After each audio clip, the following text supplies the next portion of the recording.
जय हिंद बेटा। आज हम लोग प्रैक्टिस सेट 3 को आगे डिस्कस करेंगे। कल इसके 10 क्वेश्चन हमने अपलोड कर दिए थे बेटा।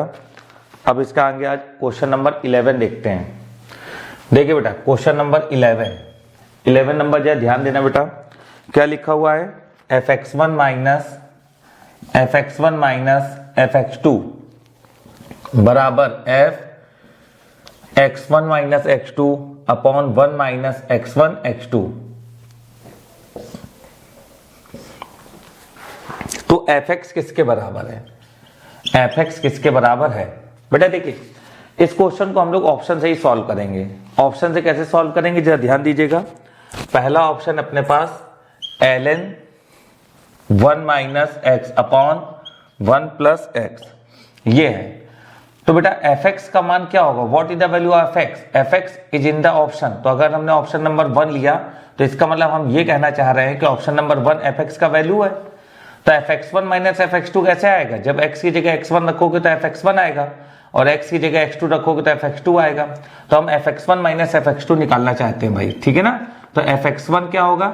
ln 1 minus x1 upon 1 plus x1 और माइनस fx2 क्या होगा? यहाँ x2 रखो तो हर x की जगह x2 आ जाएगा बेटा। तो 1 minus x2 upon 1 plus x2। अब log m minus log n वाला फॉर्मूला पढ़ा है सभी ने, m अपॉन n। तो 1 minus x1 upon 1 plus x1 upon 1 minus x2 upon 1 plus x2, ठीक है। ये आएगा बच्चों ln, ठीक है ना। ये ऊपर चला जाएगा 1 माइनस x1 और 1 माइनस x1 के साथ मल्टीप्लाई होगा 1 प्लस x2 और 1 प्लस x1 के साथ मल्टीप्लाई होगा 1 माइनस x2।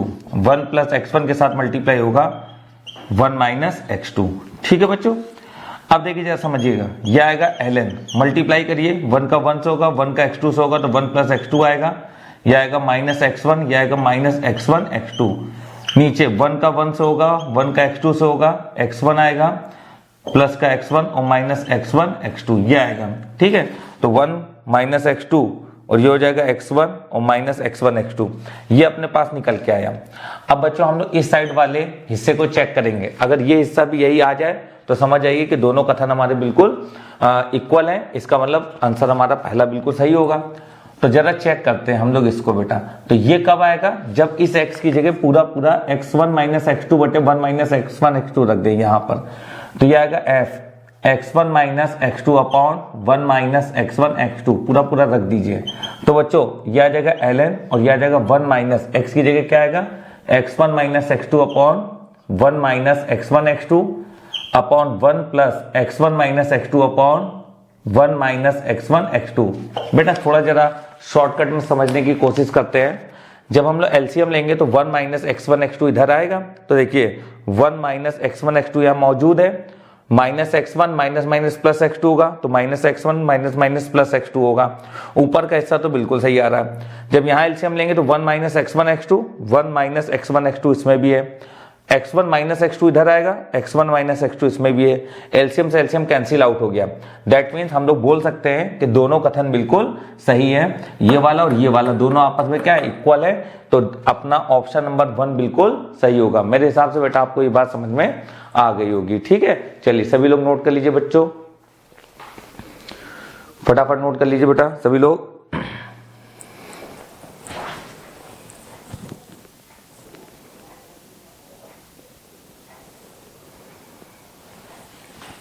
चलिए मेरे हिसाब से आप लोगों ने नोट कर लिया होगा। तो ऑप्शन नंबर ए बिल्कुल सही होगा। चलिए बेटा देखिएगा इसका अगला क्वेश्चन। अगला क्वेश्चन नंबर 12। क्वेश्चन नंबर 12 है। 12 नंबर जरा ध्यान दीजिए। किसी संगठन के 20 कर्मचारी को 3 अवकाश टिकट कितने प्रकार से दिया जा सकता है? मतलब कि 20 एम्प्लॉयज को 3 टिकट कितने प्रकार से बांटे जा सकते हैं, ये देखना है। तो देखो बेटा, हमें 3 टिकट देने हैं तो हम बोल सकते हैं 20 20 20। इसका मतलब है 20 में से किसी भी एक को एक टिकट दे दो, 20 में से किसी भी एक को अगला टिकट दे दो, 20 में से किसी भी एक को अगला टिकट दे दो। मतलब टोटल हमारे पास 8000 तरीके हैं। कितने तरीके हैं बेटा? 8000 तरीके। या आप ऐसा भी बोल सकते हो, हमने आप लोगों को बताया था कि इसमें हमारे पास जो 20 कर्मचारी हैं और टिकट कितने हैं, अवकाश टिकट 3, ठीक है ना। तो हमारे पास जब ज़्यादा चॉइस है तो 20 की पावर में 3, ये भी आपको हमने बताया था क्लास में, तो ये 20 की पावर में 3, तो आंसर कितना आएगा 8000, ठीक है। ये तब होता है जब हम लोगों को कोई चीज़ बांटनी हो कुछ लोगों में, तो हम लोग ये बोलते हैं कि कितने हमारे पास चॉइस हैं। जैसे 20 कर्मचारी हैं, अब 20 में से किसी को भी टिकट दिया जा सकता है, तो 3 टिकट बांटने हैं तो 20 में से किसी भी एक को टिकट मिल सकता है, फिर अगला टिकट भी 20 में से किसी भी एक को मिल सकता है, और अगला टिकट जो तीसरा नंबर का टिकट है वो भी किसी में से किसी एक को मिल सकता है। तो हम बोलेंगे 20 गुणे 20 गुणे 20, इसका मतलब है 20 में से किसी एक को टिकट मिला, अगला टिकट भी उन्हीं 20 में से किसी एक को मिल गया, अगला टिकट भी उन्हीं 20 में से किसी एक को मिल गया। अगर ये होता कि जिसको टिकट मिल गया उसको दोबारा ना मिले तो पहले 20 में से एक को मिल जाता, फिर बचता 19 C1 और उसका रह जाता 18 C1, ठीक है ना। तो मेरे हिसाब से आपको ये बात समझ में आ गई होगी, ठीक है बच्चों। आगे बढ़ते हैं, क्वेश्चन नंबर 13 से 14 एक पूरा पैराग्राफ है, इसको जरा समझिएगा। 13-14 एक पैराग्राफ से सॉल्व होंगे, जरा देखना बेटा, समझना। क्वेश्चन नंबर 13 के लिए पहले हम लोग लिखेंगे x माइनस 1 का whole square plus y minus 3 का होल स्क्वायर बराबर r स्क्वायर, फिर X square plus Y square minus 8x plus 2y plus 8 बराबर 0, ठीक है। अब जरा देखिएगा, दोनों वृत्त, पहला सवाल पूछा दोनों वृत्तों के केंद्रों के बीच की दूरी बताओ, डिस्टेंस बिटवीन द सेंटर। पहला है डिस्टेंस बिटवीन सेंटर्स, ठीक है ना। तो पहले बेटा पहले वाले सर्कल का जो सेंटर होगा वो होगा 1,3, क्योंकि x माइनस 1 को 0 के बराबर करो तो 1 आएगा, y माइनस 3 को 0 के बराबर करो तो 3 आएगा। अब बेटा इसका जब हम लोग सेंटर निकालेंगे तो थोड़ा सा ध्यान रखना है, क्योंकि इसकी तुलना करनी पड़ेगी X square plus Y square plus 2gx, 2g बराबर -8 तो g बराबर -4 आ गया, और 2f बराबर 2, f बराबर 1 आ गया, minus g comma minus f, तो माइनस माइनस प्लस ये माइनस हो जाएगा, ठीक है बच्चों। अब देखो क्या होगा, हमारे पास दोनों सेंटर आ गए दोनों सेंटर आ गए, तो बेटा दोनों सेंटर के बीच की दूरी जो होगी d वो होगी अंडर रूट के अंदर x1 माइनस x2 का स्क्वायर, तो 1 माइनस 4 का square plus 3 minus minus plus 1 का स्क्वायर, तो 4 माइनस 1 3 का स्क्वायर 9 हो जाएगा बेटा, ठीक है। और 3 और 1 4, 4 का स्क्वायर 16, 16 9 25 का अंडर रूट कितना आ जाएगा बेटा 5। तो हम बोल सकते हैं कि सेंटर्स के बीच की दूरी कितनी आएगी बेटा 5 आएगी, ठीक है। तो value of the distance between the centre is 5, तो d बराबर कितना है 5, केंद्रों के बीच दूरी 5 आएगी। तो पहले सवाल का आंसर ऑप्शन के हिसाब से सही होगा ए पार्ट, ठीक है। तो ऑप्शन के हिसाब से बच्चों ए पार्ट बिल्कुल सही है, ठीक है। चलिए फटाफट नोट करते हैं सभी बच्चे।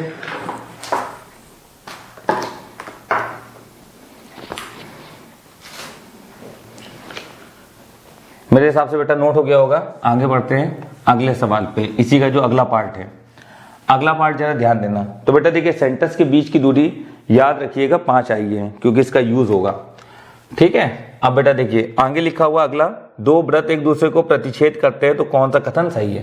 देखो बेटा अगर दो सर्कल एक दूसरे को प्रतिच्छेद करते हैं तो केंद्रों के बीच की दूरी, हम इसको बोलते हैं C1 C2 का मतलब होता है केंद्रों के बीच की दूरी, जिसको हमने d बोल रखा है, वो value mod of R1 minus R2 से mod of R1 plus R2 के बीच में होना चाहिए।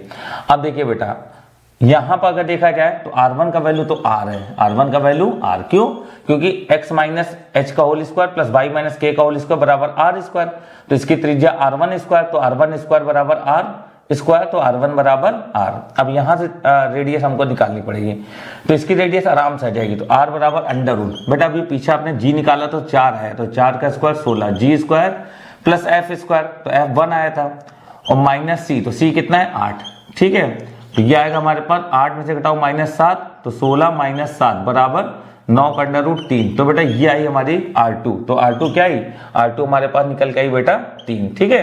अब R1 माइनस R2, अब एक एक करके जरा समझना पड़ेगा, R1 R है और R2 कितना है 3, C1 C2 केंद्रों के बीच दूरी कितनी थी 5, तो R लेस देन कितना आ जाएगा 8, ठीक है। अब अगला हिस्सा, केंद्रों के बीच दूरी कितनी थी 5 less than R1 plus R2, तो R1 प्लस R2, तो R प्लस 3, तो ये इधर आएगा तो 2 बचेगा, तो इसका मतलब R का मान 2 से बड़ा है और 8 से छोटा है, तो बेटा हम लोग इसको लिख सकते हैं R का मान बड़ा है 2 से और 8 से छोटा है, तो R का मान छोटा है किससे 8 से, तो अपना आंसर सही होगा R greater than 2 but less than 8। और बेटा ये कंडीशन होती है जब दो वृत्त एक दूसरे को प्रतिच्छेद करते हैं, that means option number D बिल्कुल सही होगा, ठीक है बेटा। बहुत सी किताबों में कंफ्यूजन दिया हुआ है, उस कंफ्यूजन में मत आइएगा।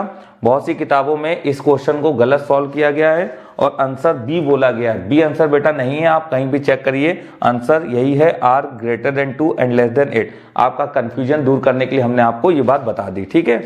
चलिए आगे बढ़ते हैं। अगला सवाल, अगला क्वेश्चन है बेटा क्वेश्चन नंबर 15 नंबर सवाल देखिए बेटा। क्वेश्चन नंबर 15 में लिखा है sign pi by 6 plus I 1 minus cos pi by 6 का होल क्यूब, ठीक है, upon sine pi by 6 minus I 1 minus cos pi by 6, ठीक है ना। और इसका भी होल क्यूब है अगर हम देखें, क्योंकि जो शीट पे सवाल प्रिंट है उसमें होल क्यूब एक साथ दिया हुआ, हमने अलग अलग कर लिया, कोई फर्क पड़ेगा नहीं।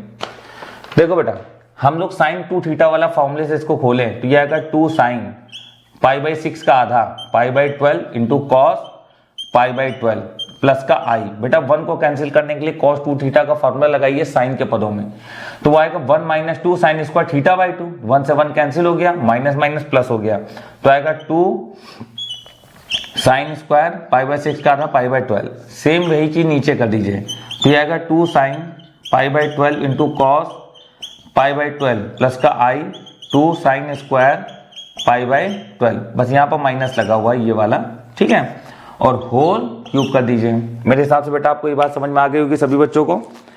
अब जरा बेटा ध्यान दीजिए इस चीज को, हम 2 साइन पाई बाई 12 ऊपर नीचे से कॉमन करके कैंसिल कर देंगे, तो जब ये कॉमन आया तो क्या बचा अपने पास, कॉस पाई अपॉन 12 प्लस का आई साइन पाई अपॉन 12, नीचे आएगा कॉस पाई अपॉन 12, बेटा ये कॉस है, और माइनस का आई साइन पाई अपॉन 12, पावर में कितना है 3।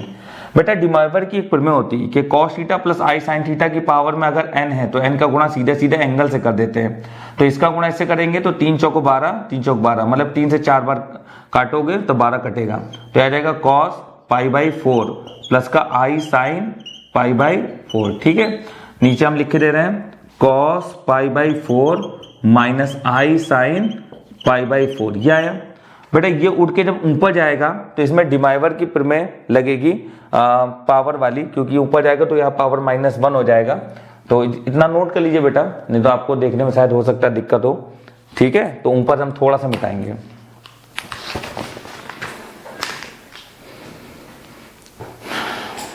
नोट कर लिया होगा, चलिए थोड़ा सा हम यहां से मिटाएंगे बस।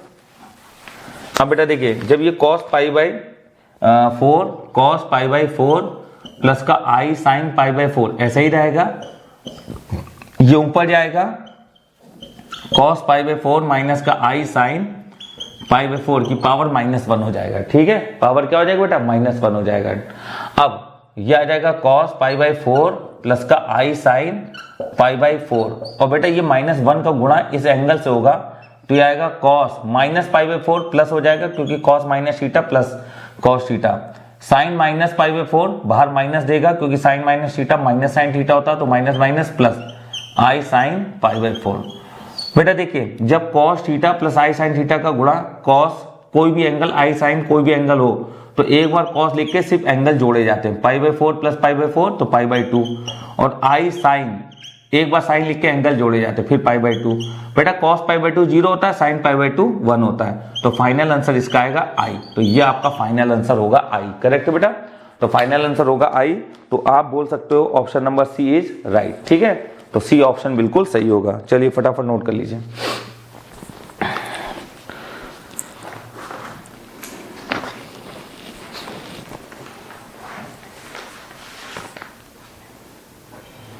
सभी लोग बहुत अच्छे से पढ़ाई करो बेटा, देखो चाहे लॉकडाउन कोरोना कुछ भी चाहे जितना चले, पढ़ाई पे इसका इफेक्ट बिल्कुल भी नहीं आना चाहिए, ठीक है बेटा, पढ़ाई पे 1% इफेक्ट नहीं आना चाहिए, पढ़ाई बिल्कुल अच्छे से चलती रहे। चलिए आगे बढ़ते हैं।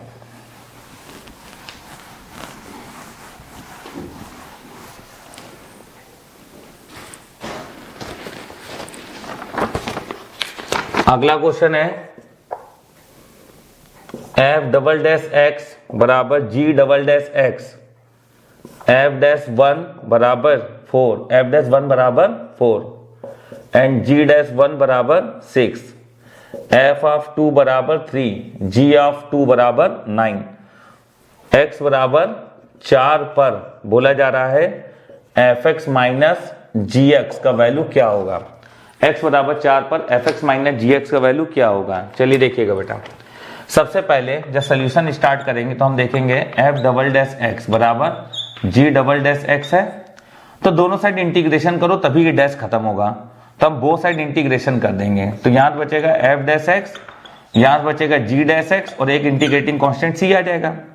बेटा सबसे पहले एफ डैश जी डैश तो एक्स की जगह 1 रखा जाएगा, तभी एफ डैश 1 जी डैश 1 बनेगा, तो हमने एफ एक्स की जगह 1 रख दिया, तो एफ डैश 1 बराबर जी डैश 1 प्लस सी। अब एफ डैश 1 का मान 4 रखो, ये मान 6 रखो, तो 6 इधर आएगा, सी का मान -2 आ जाएगा बच्चों। जब सी का मान -2 आ जाए, ठीक है, तो आप ये सी का मान उठा के यहाँ -2 रख दो, तो आप बोलोगे एफ डैश एक्स बराबर जी डैश एक्स प्लस -2 आएगा, तो ये माइनस कर दो, इक्वेशन नंबर 1 लिख लो, ठीक है। अब बेटा इक्वेशन 1 का फिर से इंटीग्रेशन कर दो, तो इक्वेशन 1 का इंटीग्रेशन फिर से कर दो, तो बोथ साइड इंटीग्रेशन करोगे तो फिर डैश एक डैश फिर कम हो जाएगा, तो केवल एफ एक्स बचेगा, इसका भी डैश कम होगा तो बचेगा जी एक्स माइनस, बेटा इंटीग्रेशन 2 का करेंगे तो 2x आएगा, इतना तो सभी बच्चे जानकार हैं, और एक इंटीग्रेटिंग कांस्टेंट हमने d मान लिया, तो इंटीग्रेटिंग कांस्टेंट d मान लिया, तो अब देखो fx और gx, तो x की जगह 2 रखा गया है, तो यह आ जाएगा f2 बराबर g2 minus 2x plus d, तो बेटा x की जगह 2 रखा गया ना, तो 2 दूनी 4 हो जाएगा। अब f2 और g2 का वैल्यू ये 3 और 9 दिया है, यहाँ 3 बराबर 9 माइनस 4 प्लस डी, 9 से 4 घटाएंगे कितना आएगा 5, 5 इधर आया तो 3 माइनस 5 -2 आएगा, तो डी का मान आ गया -2। बेटा ये जो डी का वैल्यू आया है वो डी का वैल्यू उठा के यहाँ पे रख दो -2 और इसको इधर ले आओ, तो जब ये जी एक्स इधर आएगा तो ये बन जाएगा बेटा एफ एक्स माइनस जी एक्स बराबर -2x और डी की जगह लिख दो -2। बेटा बोला जा रहा है x बराबर 4 पर इसका मान क्या होगा, तो अब x की जगह 4 रख दो, तो 4 दूनी 8, तो -8 -2, ठीक है, तो ये आंसर आएगा -10, that means final answer is -10। Option सही होगा ए पार्ट बेटा, करेक्ट है। थोड़ा लिखना ज्यादा है बट क्वेश्चन बहुत अच्छा है, एनडीए में आया हुआ सवाल है बच्चों, ठीक है, 2016 के फर्स्ट पेपर में पूछा गया था, तो मेरे हिसाब से आपको बातें सब समझ में आ रही हैं। अब इसके बाद वाला जो क्वेश्चन है वो बहुत बढ़िया क्वेश्चन है, मतलब हमको बहुत अच्छा क्वेश्चन लगा ये वाला इस सीट पे। चलिए बेटा नोट हो गया होगा मेरे हिसाब से, आगे बढ़ते हैं।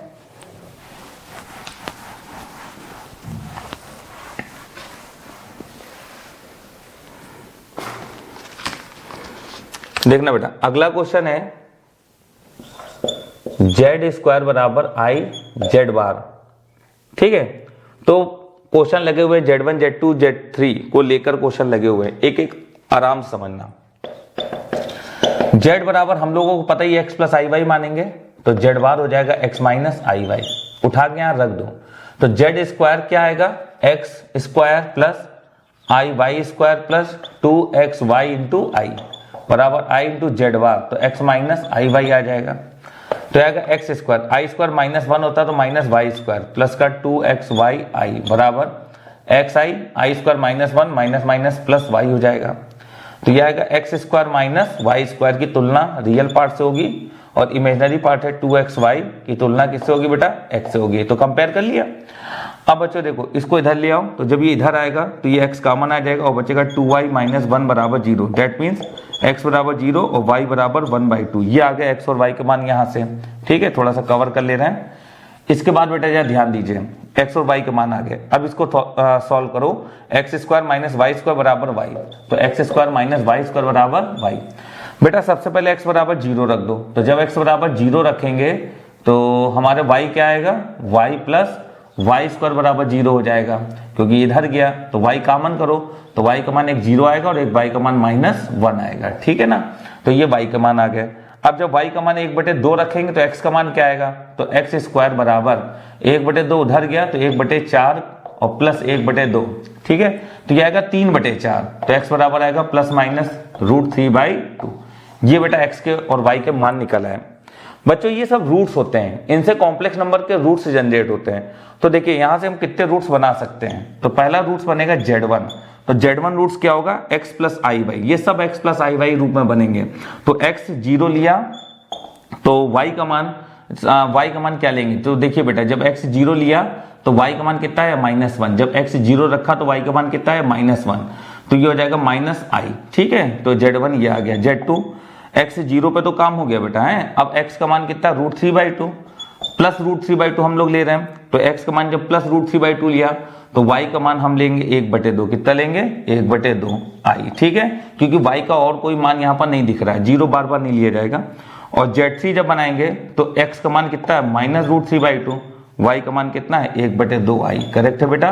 तो ये हमारे पास Z2 और Z3 बन के तैयार हो गए। ठीक है, अब Z1 Z2 Z3 हम मिटाएंगे नहीं, बाकी हम क्वेश्चन सॉल्व करेंगे जितने भी सवाल इसमें हमको दिए गए हैं। ठीक है, तो ये Z1 Z2 और Z3 बन के तैयार हैं। बाकी क्वेश्चन देखते हैं, उसके लिए थोड़ी जगह बनानी पड़ेगी, आप लोग जरा इसको नोट कर लीजिए फिर आगे बढ़ते हैं। बेटा ये हिस्सा हम नहीं मिटाएंगे, ये हिस्सा लिखा रहेगा क्योंकि इसी के हेल्प से पूरा सवाल सॉल्व होगा अब। ठीक है ना, चलिए इतना हिस्सा मिटा रहे हैं बेटा, पहला वाला ये हिस्सा मिटा दिया। ध्यान दीजिए बेटा, पहला सवाल हमको बोला गया है Z1 + Z2 + Z3 किसके बराबर होगा। 17 नंबर सवाल जो है Z1 + Z2 + Z3 का मान क्या होगा, उठा के रखो। Z1 है -i, Z2 है बेटा √3/2 प्लस i/2, Z3 अपने पास -√3/2 और प्लस i/2। इससे ये cancel, i/2 plus i/2 i बन जाएगा, i से i कैंसिल हो जाएगा, 0 आ जाएगा। तो कुल मिला के Z1 + Z2 + Z3 का मान 0 आ गया।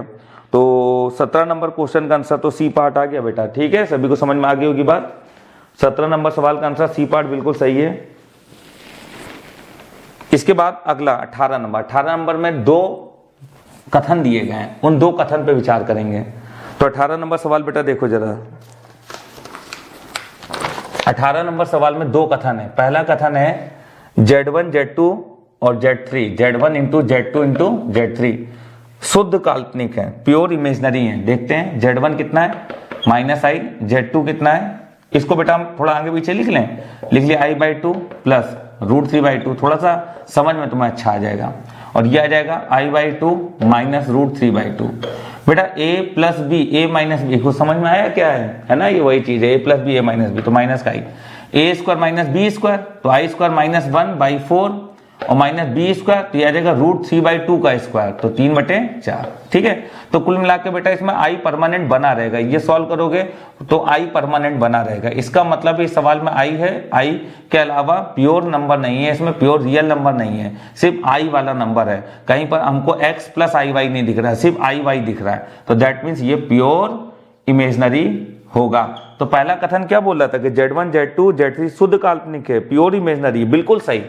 फर्स्ट स्टेटमेंट बिल्कुल सही आ गया। अब अगला स्टेटमेंट है Z1 Z2 + Z2 Z3 + Z3 Z1। तो बेटा जरा इसको नोट कर लीजिए आप लोग, तो हम लोग अगला स्टेटमेंट चेक करें। चलिए नोट हो गया होगा बेटा, ठीक है ना। चलिए अगला स्टेटमेंट चेक करते हैं हम लोग बच्चों। तो अगला स्टेटमेंट जरा चेक करिएगा, Z1 Z2 Z2 + Z2 Z3 + Z3 Z1, ये कह रहा है कि शुद्ध वास्तविक है, इसमें i नहीं आना चाहिए। Z1 कितना है -i, Z2 कितना है √3/2 प्लस i/2 है ना। Z2 क्या है बेटा अपने पास √3/2 प्लस i/2, ये Z2 है।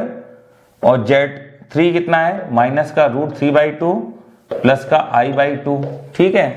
और प्लस Z3 × Z1, तो Z3 हमारे पास है -√3/2 प्लस i/2 × Z1, तो Z1 कितना है -i, ठीक है। चलिए जरा समझिएगा बेटा, इसका अंदर गुणा होगा तो ये बनेगा माइनस का √3/2 × i² -1 माइनस माइनस प्लस 1/2। बेटा ये a² माइनस b² बनेगा, तो i²/2 मतलब आ जाएगा -1/4 और ये आएगा -3/4, ठीक है। बेटा इसका गुणा करोगे तो माइनस माइनस प्लस √3/2 i आएगा और यह आ जाएगा -i² माइनस माइनस प्लस 1/2 हो जाएगा। 1/2 ये बना रहेगा, 1/2 तो बना रहेगा। √3/2 i से √3/2 i कैंसिल हो गया। अब हमारे पास जो भी नंबर बचा है वो बिना i वाला है, और बिना i वाले जो नंबर होते हैं बेटा वो प्योर रियल होते हैं, तो हम बोलेंगे प्योर रियल। इसका मतलब पहला और दूसरा दोनों कथन सही हैं, तो बेटा हम कह सकते हैं कि first and second both are correct. Option C को आप टिक कर देना शीट पे। ठीक है बेटा, ये शीट सभी को अपनी कोचिंग क्लास से मिल जाएगी, कोचिंग क्लास जाकर आप शीट ले सकते हैं। ठीक है, और जिन बच्चों को ये शीट चाहिए हो तो आप हमको मेरे नंबर पे मैसेज कर दीजिएगा, तो हम आपको PDF भी भेज देंगे। नंबर तो सभी बच्चे जानते हैं 9839667070। बेटा NDA के लिए रामबाण सीट है बेटा, ये समझ लीजिए। ठीक है ना, चलिए आगे बढ़ते हैं। अगला सवाल क्वेश्चन नंबर 19। चलिए समझिएगा बेटा, क्वेश्चन नंबर 19 पर आएंगे हम लोग।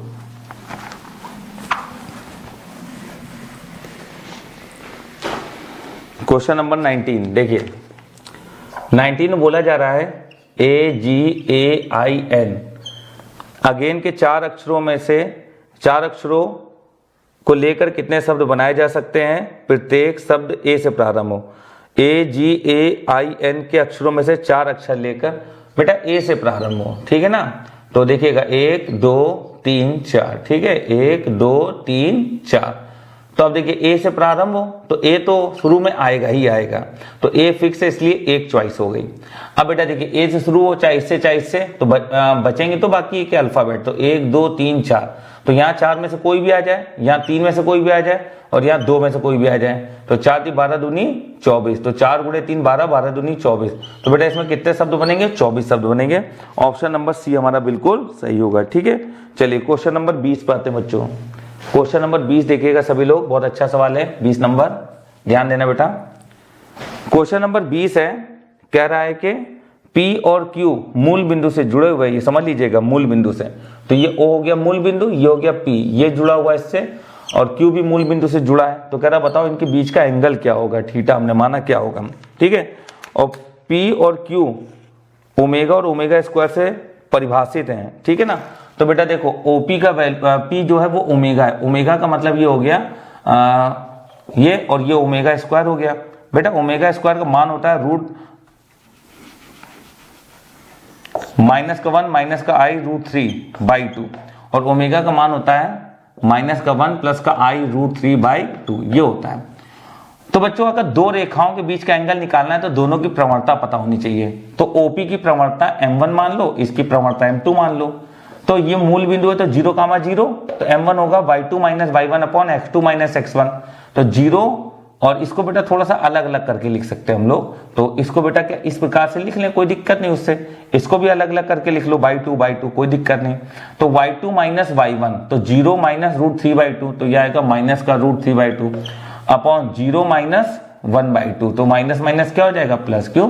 y2 - y1 upon x2 - x1, तो यह आ जाएगा प्लस 1/2 कैंसिल, तो यह आएगा माइनस का √3। बेटा अगर ये माइनस √3 आया है तो ये प्लस √3 आएगा, क्योंकि चिन्हों का चेंज बाकी कुछ नहीं। आप देखिए ना, माइनस माइनस प्लस हो जाएगा, माइनस माइनस प्लस हो जाएगा, तो ओनली √3 आएगा।